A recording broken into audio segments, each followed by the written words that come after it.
Right, I'm going to let you into a secret. I know the answer. You just got to work out the question. The answer is our life, our outcomes, what we have in our lot is a direct result of how we behave.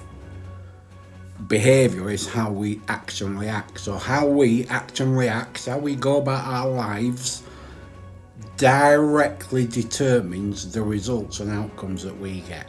Think of it like a sports star.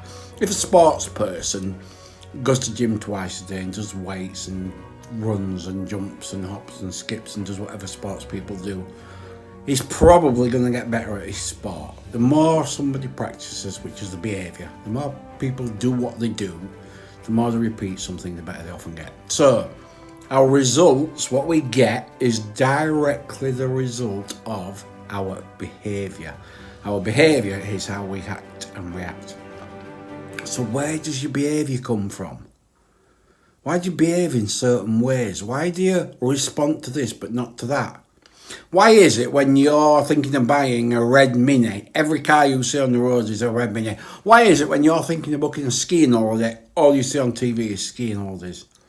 That's because you tend to book skiing holidays when the skiing adverts are on TV, but that's another little secret. So, how we behave is largely determined by how we are feeling.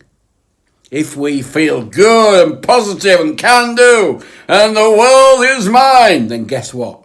We'll probably have a positive outcome because we're going in with positive feelings. If, on the other hand, we feel glum and down and heavy, then there's every likelihood our behaviour will be deep down, dark and heavy. And we'll get the appropriate associated results. So, our results and outcomes are determined by our behaviour. Our behaviour is determined by how we feel. Do not get those two the wrong way around. It's not that way. It's that way. Behaviour comes as a result of the feeling. It's not the other way around. Where do our feelings about somebody or something come from? How do you know you like sprouts or don't like sprouts? How do you know you like a certain football team or you don't like a certain football team? How do you know you like a certain shampoo, gel, clothing brand? How do you know? Where does that belief come from? Where do those thoughts come from? Yeah, presto, they come from our memory. We create memories every day. Actually, we create most of our memories at night. When we go to bed at night, our brainwave patterns change and we decide what we're putting into long-term memory and what we're going to bin and forget about. And that's where dreams come from, because when we can't file something in the right memory jar, it comes out as a dream, which is why you end up eating a cow while sat on the roof of McDonald's or something bizarre. Anyway, back to where do these thoughts come from that drive our feelings? They come from three places. First is genetics, genomic, what they call it. It's your DNA. It's hard-coded. It's in your cells. It's the thing that tells us when we're babies to suckling on our mother's breast in order to get milk. That's in our DNA. The doctor don't wake you up and go, now then, little baby, open your mouth, place your tongue at the front of your mouth and suck gently and you will receive milk. We just do that. It's an instinct because it's in our DNA. What else is in our DNA? Look over your right shoulder now, pretend there's a lion coming running towards you. What's it going to do? What's that lion going to do when it gets to you? You think it's going to eat you, don't you? You don't know that. You've never been eaten by a lion. You've never seen anybody being eaten by a lion. Even on TV you haven't seen, unless you watched Tarzan 50 years ago like me. Even I don't think lions ate men. I think Tarzan ate lions. But that said, the DNA contains our coding for humanity. That's the first place those thoughts come from. Guess where the second set of beliefs come from about whether something's good or bad, right or wrong? You got it. Yep, look over there. Mum, dad, grandma, granddad, policemen, teachers, lawyers, doctors, people of significant influence tell you what to believe. You tend to copy and do as you are told. Remember, when you're that big, mum and dad say to you, don't worry, son, 24th of December, if you're a good boy, 24th December, big fat guy in a red coat is going to land on our roof with 8 reindeers, get down the chimney and leave your PlayStation on the sofa.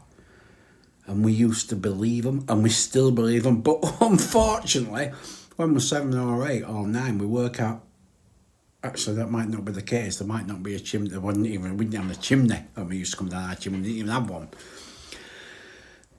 What that teaches us, unfortunately, at little 8-year-olds, is that everything we've been told ain't the truth. People do not always tell the truth, and we internalise that as well.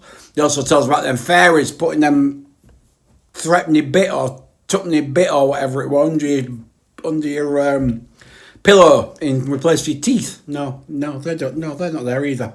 That was to get you to brush your teeth, I think. So the second source, number 1 source, DNA, genetics. Number 2, second source is what you're told by people of authority, especially parents and caregivers and teachers and so on. Third, the tiny bit is what we personally experience. Our own memories, our own experience drives an enormous amount of how we feel when faced with a particular situation. So if you string all that together, what we get, our outcomes and results, is a direct result of how we behave. How we behave, which in brackets is how we act and react, is determined by how we feel. How we feel is a formula which basically involves us going back into our memory. When anything new happens, we go back into our memory and say, has this happened, or has something similar to this happened before? If so, what did I do last time? And you go and repeat that same pattern. You do not stop to think whether that's a successful pattern. You just go and repeat it. So therefore, if you add all that together, if you typically live a not so great, life's not brilliant, it's often raining and the sun doesn't shine very much kind of life, that will be a pattern of repeats that you are executing to keep you in that place. Similarly, if you are in a place where the world is joy and happy and you've got abundance and so on and so forth, that's because you believe that. It comes from your beliefs through your thoughts, feelings and actions. Hey presto, if you want to change from it's a bit cold and rainy in my world to it's not, actually life's too good and I'm smiling and happy, everything in the garden is rosy, and what you've got to do is you've got to challenge those original beliefs that you were given by friends, parents, grandparents, teachers, lawyers, doctors, whatever it happens to be. And when you have an emotional reaction that you feel is pulling you down and feeling glum and heavy, and you got to look behind that and think, what is it that's causing that? Dismiss that and say, forward, onward we go with strength, honour and valour. Life is to be lived and I'm going to go and live it. And I'm going to bring towards me joy, fulfilment, abundance and happiness. That's it. I've not preached for a while, so there's today's preaching. Feel free to comment, share or do whatever you want. You look after you and yours and I'll continue to look after me and mine. Goodbye.